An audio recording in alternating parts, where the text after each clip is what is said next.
Some TV, the pulse of the nation.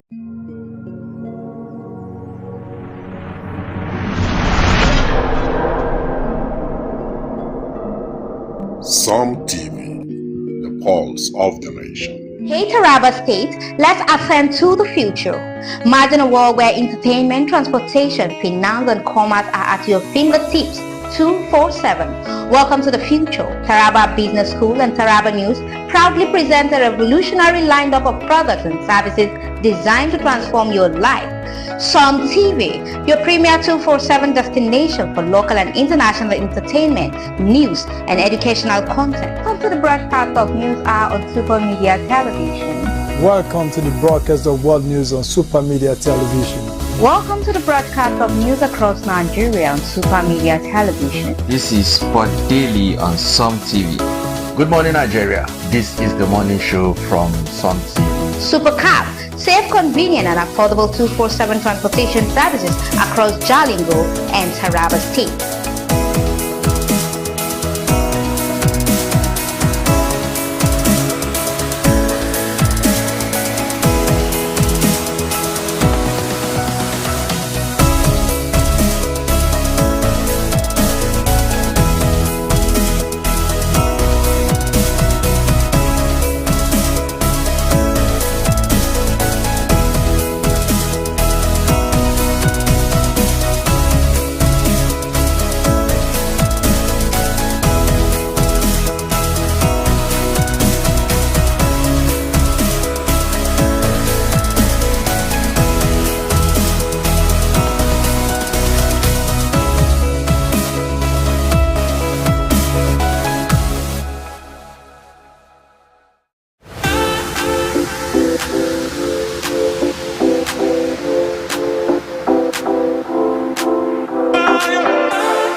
Welcome to News Hour on Some TV, the pulse of the nation. You can follow us on Facebook at Some TV and on YouTube at Some TV Live. Now the major headlines. Pope Leo XVI condemned Gaza war as barbaric. ADC reaffirms commitment to transparent 2027 presidential primaries, denies endorsing any aspirant. Senator Aishatu Benini defects to ADC, cites APC's corruption and internal strife. I am Esther Oka-Steven with the news info. Pope Leo XVI has condemned the ongoing war in Gaza as barbaric, criticizing the indiscriminate use of force following reports that at least 73 Palestinians were killed while waiting for food. According to Gaza's health ministry, most of the deaths occurred in the north, with 67 reportedly shot by Israeli forces near the Zekem crossing. The UN World Food Programme confirmed its convoy came under heavy gunfire shortly after entering Gaza. In response, Israeli military said it fires on a crowd it deemed a threat, while hospitals reported dozens of casualties. New evacuation order in central Gaza has intensified fears of expanded military operations near Al-Bala and areas sheltering displaced civilians and suspected hostages. Further expressing sorrow, Pope Leo lamented an Israeli strike on Gaza's only Catholic church that killed 3 people. Meanwhile, the UN relief and work agencies accuse Israel of starving civilians by restricting humanitarian aid and reiterated demands for the block to be lifted. Over 58,000 Palestinians have died in the conflict since October 2023. Switching focus to domestic affairs, the African Democratic Congress ADC has reaffirmed its commitment to a transparent process ahead of the 2027 presidential election. Speaking in Abuja, ADC spokesperson Bolaji Abdullahi dismissed speculations of a preferred candidate, stating that aspirants such as Atiku Abubakar and Peter Obi have not been endorsed by the party. He stressed that supporters do not speak of these individuals and reaffirmed the coalition's solid legal foundation despite anticipated attempts at destabilization. In a related development, the ADC has condemned travel restrictions placed on Peter Obi by APC governors, describing them as undemocratic and symptomatic of creeping authoritarianism. Abdullahi criticized efforts to block opposition figures from entering certain states, calling the move a threat to democratic freedom. He clarified that Obi, the former Kaduna Governor Nasir El-Rufai, have not yet officially joined the ADC, as they are finalizing matters with their former parties, but affirmed their commitment to the coalition. Meanwhile, Senator Aishatu Beinani, a former APC governorship candidate in Adamawa State, has officially defected to the ADC, citing frustration with corruption and internal conflicts within the ruling party. Beinani pledged to help build a people-oriented political platform founded on justice and accountability. The federal government has begun constructing a 35-kilometer road to connect Nigeria with Cameroon, a project valued at 70 billion naira. Designed to boost trade, mobility, and regional cooperation, the cross-border road is part of Border's effort to economic enhancement integration in the sub-region.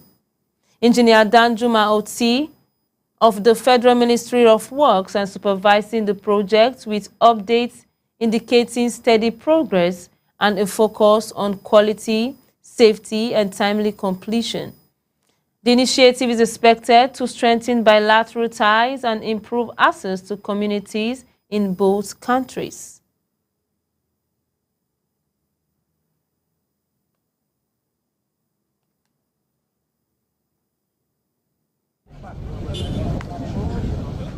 The road construction spanning 35 kilometers from Gembu, the headquarters of Sardauna local government area of Taraba State, to Lip Village, a border community between Nigeria and the Republic of Cameroon, is sponsored by the federal government to enhance bilateral relationship between the two countries.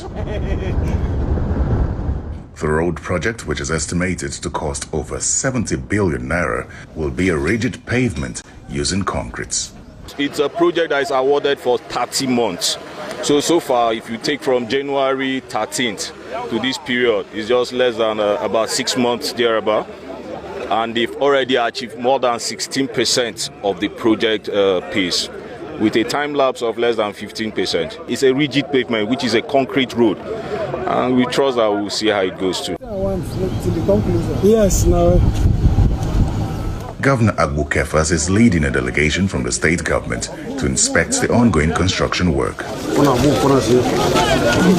Coming in here today, and I've seen what they have done, at least temporarily, to be able to keep the project on, to get to the completion.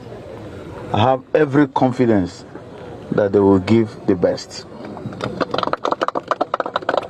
The roads and the rivers were considered as death traps for commuters, forcing students from Nigeria to go to the Republic of Cameroon to study. The significance of this particular road to our area: one, it has opened our area for international business, bilateral relationship between Nigeria and Cameroon, and also it has given our people the sense of belonging. It's going to link not just the Mambila Plateau or Sardauna local government or Taraba state to Cameroon, but it's going to be a major link between Nigeria and Cameroon. With the funding that the president gave, we were so happy that this is one road in this country that has experienced one of the fastest construction. In terms of economic benefits, even now, most of our business here will link with Cameroon. So immediately this road is open, we will have access to all the international business with Cameroon. For governors urging the construction firm to construct schools in the area as its corporate social responsibility to discourage Nigerian children from attending schools in Cameroon. Farmers in Southern Plateau are raising concerns over prolonged drought and inadequate rainfall affecting crops growth across 6 local government areas: Wassa, Lantang North, Lantang South, Mikang, Shandam, and Kwampam. For nearly 30 days, communities have experienced little to no rain, leading to waiting and discolored crops. Farmers fear significant losses as many crops have not reached maturity. The situation, attributed to mid-season drought, follows earlier predictions by weather agencies of reduced rainfall in northern Nigeria. Many are hoping for rain soon to salvage the farming season and avert a potential food crisis. The Police Service Commission, PLC, has urged retired police officers to cancel the planned nationwide protest over pension concerns and return to the negotiation table. Describing the move as ill-timed and counterproductive, PSC spokesperson Ikechukwu Ani said the commission chairman, Ashim Argungu, has consistently advocated for reforms in the police pension scheme. The retirees, supported by activists including Omoyale Sawore, are protesting what they describe as a discriminatory pension structures. The PSC emphasized that the matter is already being addressed by relevant government agencies and warned that the protest could disrupt national stability. The executive chairman of Yola North local government area, Barrister Jibri Jimeta, alongside council members, visited 13 trafficked children recently rescued in the Jambutu Asorok area. The victims, now receiving care at the specialist hospital in Yola, also received a visit from Adamawa State Deputy Governor, Professor Kalatapwa Farauta, representing the state government. Jimeta donated cash and food items, while the Deputy Governor extended financial aid and relief materials. The visit underscores the government's commitment to child protection and humanitarian support. Yola North Local Government Secretary Maulud Ishang called for greater community vigilance to prevent future trafficking incidents. Some TV correspondent completes the report. The executive chairman of Yola North Local Government Area of Adamawa State, Barrister Jibril Jimeta, has recently visited the 13 children rescued after being trafficked from Jambutu Asorok area here in Yola North Local Government. The victims, who were currently receiving medical care at the Specialist Hospital Yola, were also visited by the Deputy Governor of Adamawa State, Professor Kalitapro George Farauta, representing the state government. In a show of compassion and solidarity, Chairman Jibril Jimeta donated cash and food items to each of the victims. The Deputy Governor, on behalf of the state government, also extended financial assistance and relief materials to support the children and their families during their recovery. Barrister Jibril's gestures reflect a strong sense of duty and empathy, underscoring his administration's commitment to humanitarian service and responsive leadership in times of crisis. The Secretary of the Yola North Local Government, Maulud Ishaq, also shed more light on the incidents during the visit, emphasizing the need for continued vigilance and community cooperation to prevent future occurrences. From workers in that area that are mostly affected with this child abuse. So immediately I received a report. I called the chairman, tell him that this is what is happening.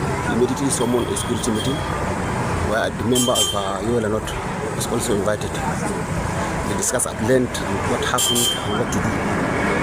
There and then, the chairman and member swung to actions and then went to police headquarters to find out what actually happened and what the advice from the police. So immediately they were informed of what happened and what is expected of them to do as leaders. They immediately swung into actions, and the result is what we have seen today.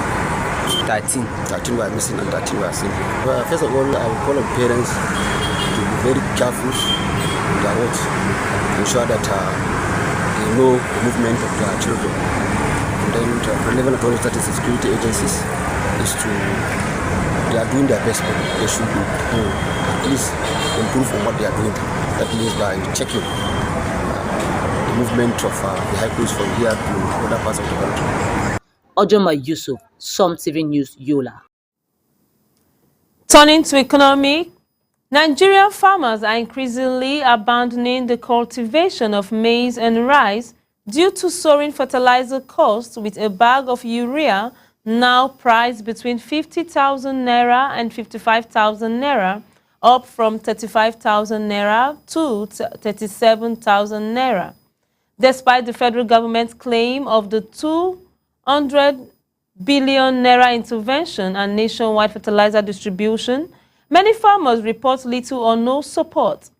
Consequently, there has been a shift towards less fertilizer-dependent crops like millet, groundnut, beans, and cassava. Farmers Association warns that without urgent actions, Nigeria could face a deepening food security crisis. In industrial news, a fire outbreak on Sunday destroyed property worth millions of naira at Sri Balaji Industrial Limited in Ibadan, Oyo State. Eyewitnesses reported that the fire began in the recycling section, which housed disused tires.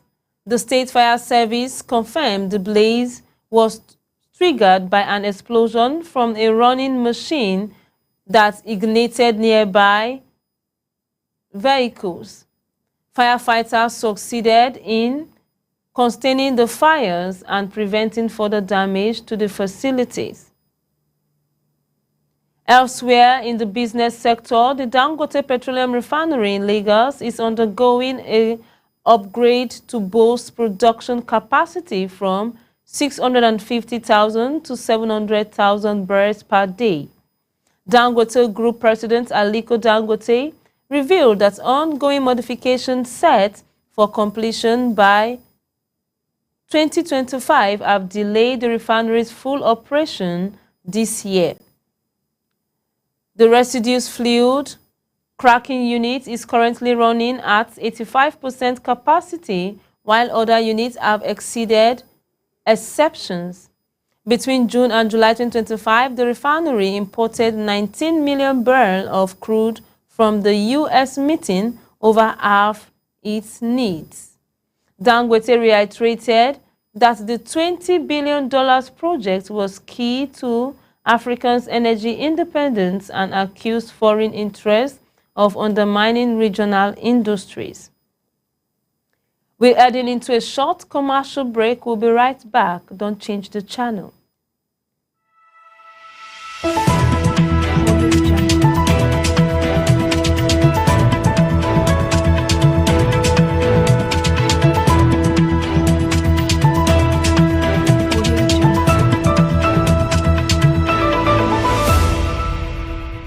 Are you stuck in Jalingo late at night? Need a safe and reliable ride fast? Introducing Supercab, Jalingo's trusted ride-hailing service from anywhere in the city. We will pick you up right at your doorstep. Book a ride in seconds. Safe, fast and affordable. Visit www.supercab.com.ng or download the Supercab app today. Supercab, your ride, your way.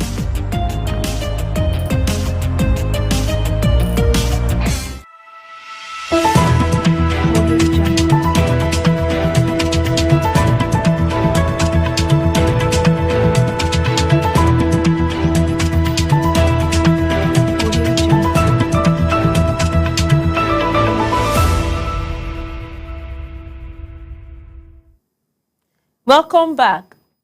In the cultural sector, Northfix founder Jamilu Abdulsalam has warned that the suspension of 22 Hausa films by the Kano State Censorship Board may further weaken the struggling Kennywood industries. Abdulsalam criticized the board's puntive approach and lack of support for the creative sector, noting that prominent figures like Ali Nuhu and Rahama Saidu have failed to use their national influence to advocate for the industry. He called for reforms, investment and infrastructure and stronger leadership to revive the sector. In sports, Ikorodu City will face Smart City in the final of the Eko International Cup on Sunday at the Mobolaji Johnson Arena in Lagos. Smart City advanced with 6 points in Group B, including a 1-0 win over Romeo Star, while Ikorodu City topped Group A with 4 points, aided by the walkover win against River United. Remo Stars and Rivers United last session NPFL top finishers will battle for third place. Organizers praised the tournament quality, saying it served as vital preparation for the upcoming season and continental competition. And this concludes this edition on News Hour from Som TV. Do stay tuned for more lineup of programs from Som TV. Do well to follow us on Facebook at Som TV and on YouTube at Som TV Live. I am Esther Oka-Steven. Thanks for watching.